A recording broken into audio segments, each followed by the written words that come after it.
Hello, and yes, it's me again. I'm back, and you caught me at just the right time because I actually tried recording earlier, like literally 5 minutes ago, but iPhone and Apple keeps playing with me because they want me to update so bad, and I'm not updating that stupid ass update, okay?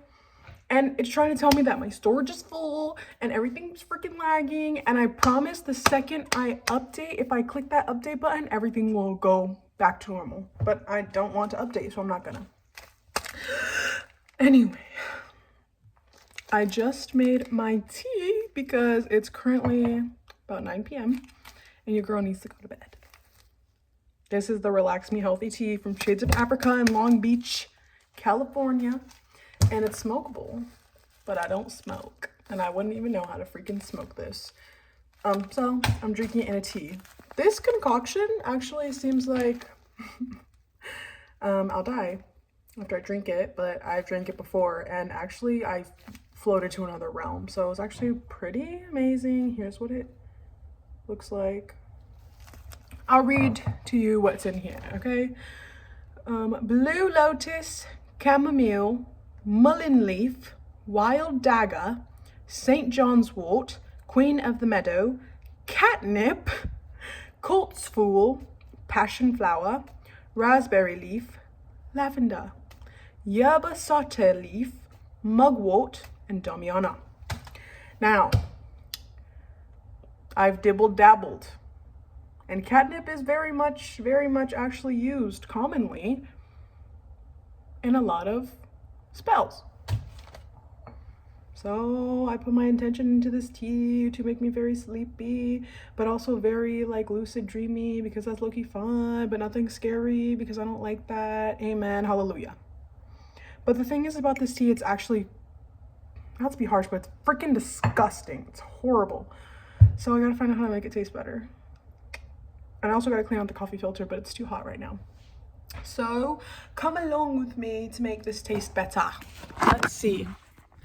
I'm currently living with my grandparents, so we have all this fun stuff. But I'm actually just looking for honey or agave. If they have a lot of collagen peptides and probiotics and fiber stuff, which is great. I love fiber. Can't go wrong with fiber. And we've been watching the show. It's not on. There's just some girl crying there right now. But it's called Exatlan. And it's basically where these people, there's a red team and a blue team, and they're competing. I was about to joke. I was going to joke. It says, should I put this in there? No, girl. I don't even know what that is. Light corn syrup. Ugh. Oh, this is a good honey. I'm going to use it. I don't know if I should put like milk in there or like milk or lemon. Probably lemon, but it's probably gonna taste nasty. So I don't know. Anyway, and so there's a red team and a blue team, and they just compete and they jump around stuff, they swim and they do like athletic things. And they have to like throw these little like bagel looking things, I don't even know what it's called, and like balls and like knock stuff down and throw it in hoops. It's kind of funny. So we're just gonna, actually don't judge me if I add kind of a lot of this because I'm telling you this is so bitter and disgusting. That's kind of a lot. We'll start there and we'll see where it goes. Maybe I don't even need to add any. I love wooden utensils. Hopefully I won't have to add any thing besides honey, but I'm scared. Anyway, I posted a video on TikTok. My TikTok is Mama Fairy, if you wanted to see it, about how the song The Girl Is Mine by Michael Jackson and Paul McCartney, Michael Jackson won by a landslide because in the song, the certain lyric that goes, Paul McCartney goes, I love you more than he, and then the backing vocals are like, take you anywhere. And then Michael Jackson goes, it's his turn. He's like, well, I'll love you. Oh, well, I love you endlessly. And the backing vocals say, what did it even say? Our love that we share. This love that we share. And it was just basically saying how Michael Jackson actually loves her And Paul McCartney just is trying to compete with Michael. So, LOL. And that made me think about how when people have standards in dating, how it's actually not uncommon to see people in relationships that are not serving anybody. Because I feel like people stay in relationships, like men, women, they, them, whoever the F you are. A lot of people stay in relationships just because they like to feel wanted, or they like the illusion that they've created of this person, and they listen to words and they follow their imagination rather than the actions of the person that they're with, right? So it's like, I have a lot of standards, but I mean, I don't really think that's a bad thing. I think if people have a lot of standards or high standards, that's perfectly fine, because why is there a rush and a need to be in a relationship? You know what I mean? Like, it's, your life will continue without one, your life will continue with one, so it's not a big deal. But I was thinking about how I'd rather have high standards than be in a relationship where I am settling with someone just because it makes me feel like, oh yeah, you know, I'm dating someone, like, yeah, that's my, you know. No, I mean, like, my life is super awesome, cool, and chill without dating anybody. So I mean, if I'm just gonna date someone, I feel like they might as well make my life better, right? And if they're not gonna make my life better and they're gonna make my life worse, then what the hell are you doing in my life? Goodbye. It's just not that serious, you know? Let's see how it tastes. I'm scared. Horrible.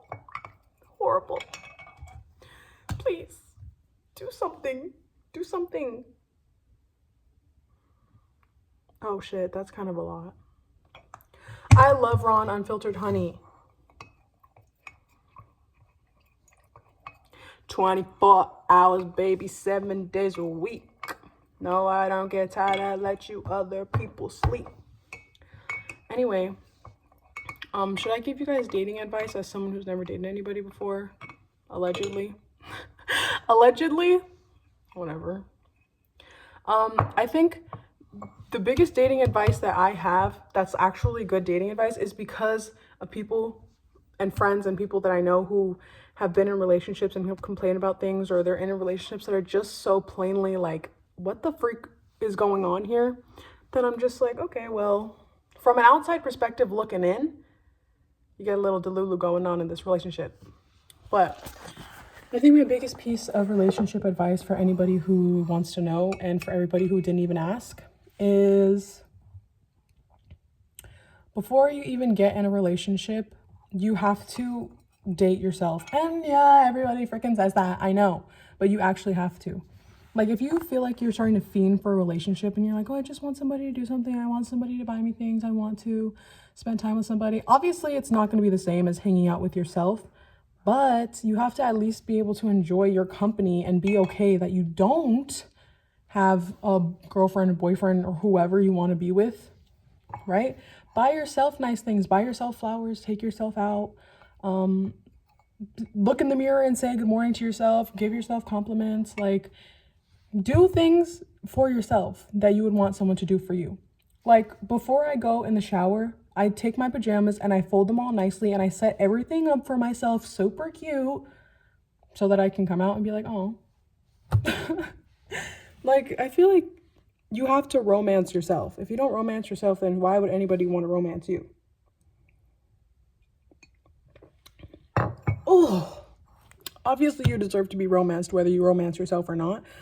But it makes it easier for you to find somebody who will really treat you the way that you should and want to be treated when you already treat yourself there. Because if you treat yourself well and then someone comes in, like a potential partner, and they don't treat you as well as you treat yourself, then you're going to be like, no, I'm not really vibing with you because, like, what? Like, you're just, like, kind of lame, you know? And if you know you're dating a loser, then girl or boy or they, what makes you think you got to stay with them? You know?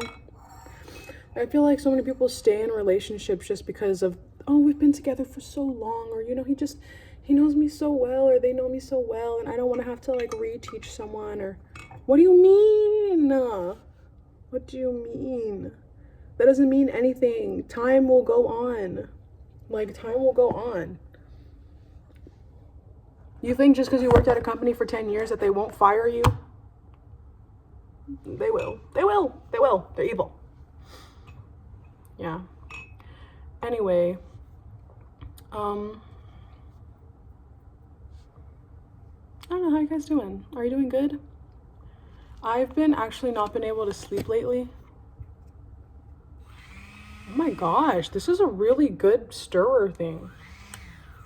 This is like heavy duty, man. I don't even need to use it. Let me know. I've been going to sleep pretty late, and I don't know why I just haven't been able to sleep. So I've been waking up late, later than I want, but it's like, oh my God.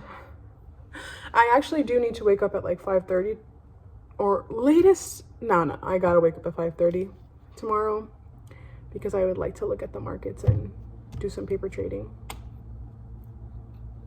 Yeah. I am so excited. Did I tell you guys already that I'm starting my classes in February? I'm so excited. I'm so excited. I've been actually wanting to not do homework, but write. And I mean, I can write now, but I want like prompts. And yeah, I don't know how this video is already 10 minutes and I don't even know what I talked about, but anyway, I actually don't want to drink this tea anymore, so I might just chug it. And last night I had more weird dreams. I don't know, y'all. Every single night I sleep, or every time I go to sleep, I dream. And my dreams are crazy dreams, good dreams. They're prophecies. They're predictions. Girl, I don't know. It's crazy. And drinking this is just gonna make it crazier. So it's low-key exciting. I'm really excited. Anyway, love you so much. Thanks for sitting here and listening to me chit chat with my freaking tea that I only drank half a sip of. Love ya. Catch you on the flip. Bye.